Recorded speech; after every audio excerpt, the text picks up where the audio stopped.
नमस्ते दोस्तों, एक बार फिर से आप सभी का हमारे चैनल में बहुत बहुत स्वागत है। तो चलिए आज की वीडियो शुरू करते हैं। अगर हमारी रेसिपी आपको पसंद आती है तो प्लीज़ एक लाइक भी ज़रूर कर दें।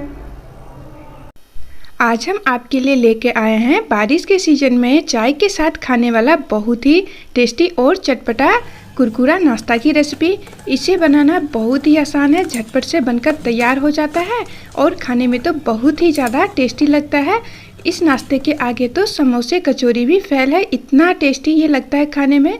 तो चलिए बिना देरी के हम इसे बनाना शुरू करते हैं। इस नाश्ते को हम बना रहे हैं गेहूं के आटे से। तो यहाँ पर हम 2 कटोरी आटे से बना रहे हैं। आप अपने हिसाब से ले लीजिएगा जितना आपको बनाना हो। तो अब यहाँ पर हम इसमें डाल देते हैं आधा छोटा चम्मच अजवाइन।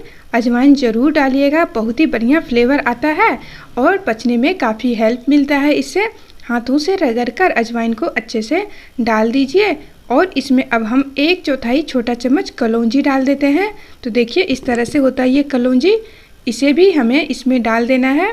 कलौंजी को आप ज़्यादा मत डालिएगा क्योंकि इसका टेस्ट कड़वा होता है। अगर मुंह में ज़्यादा आएगा तो नाश्ते का टेस्ट ख़राब हो जाएगा, इसलिए बहुत ही थोड़ी मात्रा में डालिएगा। अब यहाँ पर हम 1/4 छोटा चम्मच नमक डाल दिए हैं और 2 चम्मच देसी घी डाल दिए हैं। घी डालने से बहुत ही बढ़िया नाश्ता का टेस्ट आएगा।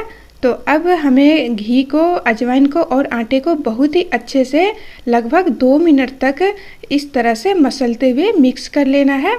जब आप इस तरह से अच्छे से घी और आटे को मिक्स कीजिएगा तो बहुत ही कुरकुरा और खस्ता नाश्ता बनकर तैयार होगा। घी को आटे में मसलते हुए हमने मिक्स कर लिया है। अब थोड़ा सा आटा लेकर और मुट्ठी बना के देखिए, अगर अच्छे से लड्डू जैसा बन जाता है तो इसमें जो हमने मोयन डाला है वो बिल्कुल सही है। और अगर इस तरह से नहीं बन पाता है तो आप थोड़ा सा घी और डाल सकते हैं। तो यहाँ पर हमने 2 कटोरी डाला था तो उसके हिसाब से 2 चम्मच यहाँ पर हमने घी डाला है। आप अपने हिसाब से देख लीजिएगा। अब इसमें हम डाल रहे हैं पानी। ये नॉर्मल पानी है, थोड़ा थोड़ा पानी डालते हुए और एक सेमी सॉफ्ट डो हमें तैयार कर लेना है।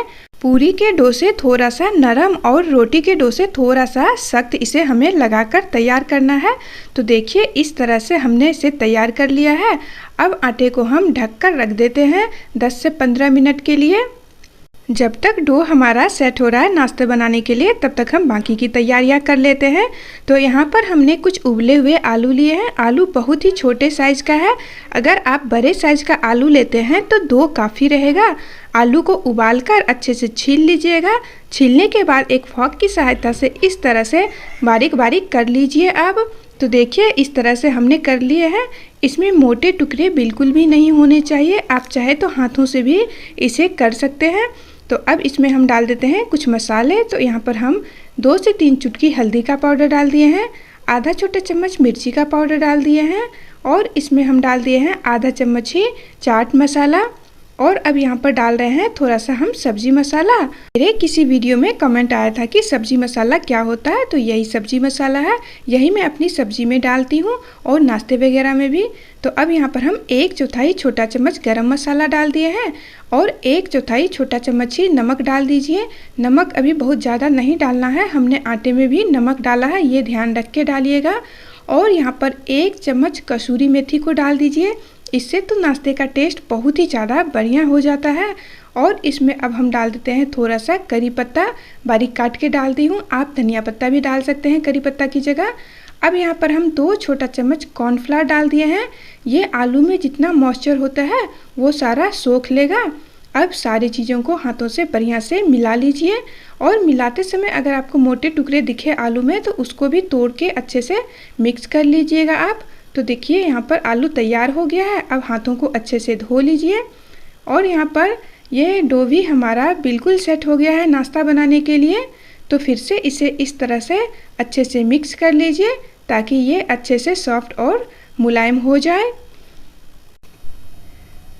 हमने आटे को बहुत ही अच्छे से मिला लिया है फिर से, और देखिए ये बहुत ही ज़्यादा नरम हो गया है। तो अब इसके हम 2 हिस्से कर लेंगे। दोनों हिस्से बिल्कुल बराबर से कीजिएगा आप, क्योंकि हमें दोनों को एक साथ ही बनाना है, इसीलिए तो कोई भी बड़ा छोटा रहेगा तो फिर अच्छे से नहीं बन पाएगा। तो यहाँ पर देखिए इस तरह से हमने बना लिया है। अब इसे हम बेलेंगे। तो बेलने के लिए किचन के प्लेटफॉर्म को ही हमने अच्छे से साफ़ कर लिया है और उसके बाद उस पर हम छिड़क दिए हैं थोड़ा सा सूखा आटा और एक लोई लीजिए, इसको हाथों से अच्छे से गोल करते हुए थोड़ा सा दबा दीजिए और इसमें सूखा आटा लगाते हुए बढ़िया से गोल कर लेना है, क्योंकि इसकी एक हमें बड़ी सी गोल रोटी बनानी है, टेढ़ी मेढ़ी नहीं करनी है इसको हमें। तो यहाँ पर सूखा आटा लगाते हुए और अच्छे से इसको बेल लेना है। तो इसे हमें रोटी से थोड़ा सा मोटा रखना है, ज़्यादा पतला नहीं कीजिएगा। बेलन को थोड़ा सा दबाते हुए और जोर लगा के जितनी बड़ी आप बना सकते हैं इसका उतना बड़ा आपको बना लेना है, पर बहुत ज़्यादा पतला नहीं करना है। देखिए हमने यहाँ पर इतनी बड़ी रोटी बना ली है। अब इसके ऊपर हल्का सा सूखा आटा इस तरह से लगा दीजिए और इसको इस तरह से फोल्ड करके और साइड में रख दीजिए। और दूसरा जो ये लोई था उसका भी बिल्कुल उसी तरह से हमें बना लेना है एक बड़ी सी रोटी।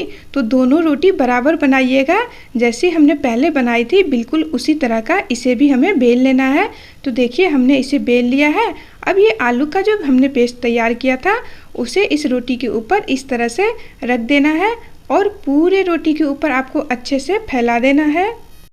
एक चम्मच लीजिए और इस तरह से हर तरफ फैलाना है, किनारों तक भी अच्छे से रोटी को ढक देना है इस आलू वाले पेस्ट से। तो देखिए इस तरह से हमने इसे लगा लिया है। अब ये दूसरा जो हम बेल के रखे थे उसको इसके ऊपर रख देना है। तो बिल्कुल आपको ये आलू जो है उसको ढक देना है इस तरह से। देखिए तो देखिए दोनों रोटी सेम थी तो अच्छे से कवर हो गया है। अब इसे हाथों से थोड़ा हल्का हल्का इस तरह से दबाते हुए पूरा बंद कर लेना है, कहीं से भी खुला नहीं होना चाहिए। दोनों रोटी को एक दूसरे के साथ हमें चिपका लेना है।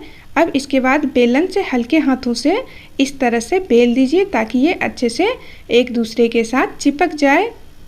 अब एक तेज धार वाली चाकू लीजिए और इस तरह से लंबे लंबे कट लगा देना है। तो इसे हमें एक स्क्वायर बॉक्स बनाना है इस तरह से। देखिए तो दूसरी तरफ से भी आप एक एक इंच पर इस तरह से रखते हुए काट लेना है। तो देखिए किनारे जो है उसको पहले हटा लेना है, उसको भी आपको अलग से फ्राई कर लेना है। और इस तरह से एक पीस लीजिए और इसके किनारों को आपस में इस तरह से चिपका दीजिए। तो देखिए कितना बढ़िया डिजाइन ये बनकर तैयार हो जाता है। बहुत ही आसान है बनाना इसको। तो इसी तरह से हमने सभी को बनाकर तैयार कर लिया है। तो चलिए इसे अब हम फ्राई कर लेते हैं। फ्राई करने के लिए हमने तेल को मीडियम गरम किया है, काफ़ी तेज़ गरम नहीं कीजिएगा, नहीं तो डालते ही इसका कलर चेंज हो जाएगा और लगेगा ये पक गया है और अंदर से ये कच्चे रह सकते हैं। तो एक एक करके जितने आ सकते हैं कढ़ाई में आप डाल सकते हैं। ये ना तो एक दूसरे में चिपकते हैं और ना ही ये टूटते हैं। तो इसीलिए मेरी कढ़ाई में जितना भी जगह है मैंने इसमें भर के डाल दिया है। और डालने के बाद कुछ देर इसी तरह से रहने देना है। कुछ देर बाद जब इसके ऊपर हल्का कलर आ जाए तब आपको पलटना है। तो देखिए हमने इसे मीडियम आंच पर कुछ देर पकने दिया था और ये कितना बढ़िया से पककर तैयार हो गया है। पर इसे थोड़ा सा और हमें पकाना है। इस नाश्ते को तेल में डालते समय गैस का फ्लेम तेज़ रखिएगा और इसके बाद मीडियम आंच कर दीजिएगा। मीडियम आंच पर चलाते हुए इसे अच्छे से क्रिस्पी होने तक आपको तल लेना है। जब ये अच्छे से हो जाएगा तो आपको खुद ही दिखने लगेगा कि ये क्रिस्पी हो गया है और तेल में झाग आना बिल्कुल बंद हो जाएगा। जब हम इसको तेल में डालते हैं तो ढेर सारा झाग आता है और जब ये पक जाएगा तो बिल्कुल तेल में झाग बंद हो जाता है। तो आप समझ जाइएगा कि ये पक गया है। इसके बाद सभी को आपको तेल में से अच्छे से छान लेना है। तो देखिए कितना बढ़िया हमारा नाश्ता बनकर तैयार हो गया है। इस नाश्ते को जब भी आपको कुछ चटपटा सा हल्का फुल्का खाने का मन हो तो फटाफट से बना सकते हैं। बहुत ही कम समय लगा है इसको बनाने में और खाने में तो बहुत ही ज़्यादा स्वादिष्ट लगता है। बहुत ही कुरकुरा और टेस्टी ये नाश्ता बनकर तैयार हुआ था। तो आप भी एक बार इसे ज़रूर ट्राई कीजिएगा। और आपको आज की मेरी रेसिपी और वीडियो कैसी लगी कमेंट करके बताना मत भूलिएगा। अगर रेसिपी पसंद आई तो प्लीज़ वीडियो को लाइक और शेयर भी ज़रूर कर दें। अब मिलती हूँ आप सबसे नेक्स्ट वीडियो में। Thank you.